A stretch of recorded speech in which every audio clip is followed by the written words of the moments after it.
দেশ বা দেশের বাইরের থেকে যারা যেখান থেকে এই বিনোদনটি দেখতেছেন তাদের সবাইকে জানাই অনেক অনেক প্রীতি ও শুভেচ্ছা। আশা করি সকলে ভালো আছেন এবং সুস্থ আছেন। তা আজকে আপনাদের সামনে যে বিষয়টি নিয়ে চলে এলাম সেটা হচ্ছে লেয়ার পুলেট মুরগি সংগ্রহ করার আগে আপনাদেরকে কি কি বিষয়ে জানতে হবে এবং কি কি বিষয়ে আপনারা জানলে লেয়ার মুরগি সংগ্রহ করলে ঠকবেন না। মূলত এই বিষয় নিয়ে কথা বলবো, তাই আপনারা ভিডিওটা না টেনে না স্কিপ করে পুরো ভিডিওটা দেখবেন এবং এরকম নিত্য নতুন ভিডিও পেতে চ্যানেলটাকে সাবস্ক্রাইব করে বেল আইকনটি অন করে সাথে থাকবেন। ভালো থাকবেন এবং সুস্থ থাকবেন। আপনারা অনেকেই পুলেট মুরগি সংগ্রহ করেন, কাছে থেকে হোক দূরে থেকে হোক, যেভাবে হোক পুলেট মুরগি সংগ্রহ করেন। তো হয়তো অনেকেই জানেন, অনেকেই জানেন না। তা যারা জানেন না তাদের জন্য খুবই গুরুত্বপূর্ণ এবং যারা জানেন তাদের জন্যও ভালো যে পুলেট মুরগি সংগ্রহ করার আগে আপনাদেরকে প্রথমে দেখতে হবে কোম্পানির বাচ্চাটা কোন কোম্পানির। 2 নম্বরে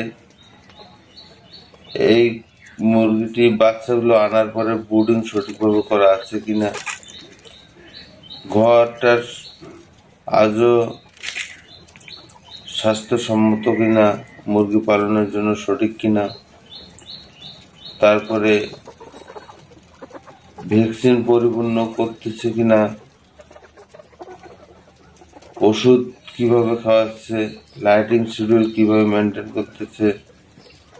এই বিষয়গুলো যদি আপনারা না দেখেন, না বুঝেন, তাহলে আপনারা খামার করতেও পারবেন না, আর ভালো পুলেটও সংগ্রহ করতে পারবেন।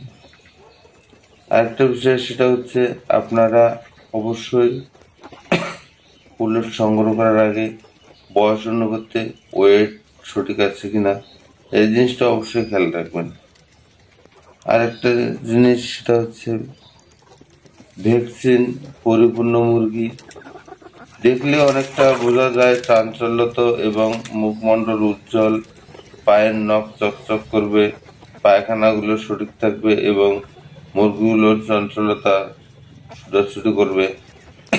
এছাড়াও দেখা যাচ্ছে যে যদি বুঝতে কষ্ট হয় তাহলে দেখা যাচ্ছে যে আমার থেকে কিছু মুরগির ব্লাড টেস্ট করে ল্যাবে নেওয়ার পরে দেখা যাচ্ছে যে এতে রানীক্ষেত টাইটার এবং সালমোনেলা টাইটার, তারপরে আনুষঙ্গিক রোগ, অ্যান্টিবায়োটিক যদি সম্পূর্ণ টেস্টগুলো কমপ্লিট করেন তাহলে দেখা যাচ্ছে যে আপনি এই মুরগিতে সব কিছু সঠিক আছে কিনা, এই মুরগিগুলো আসলে ডিম দেওয়ার জন্য পারফেক্ট কিনা সমস্ত রিপোর্ট আপনি পেয়ে যাবেন। তাহলে দেখা যাচ্ছে যে মুরগি পুলেট সংগ্রহ করতে ঠকবেন না। ভালো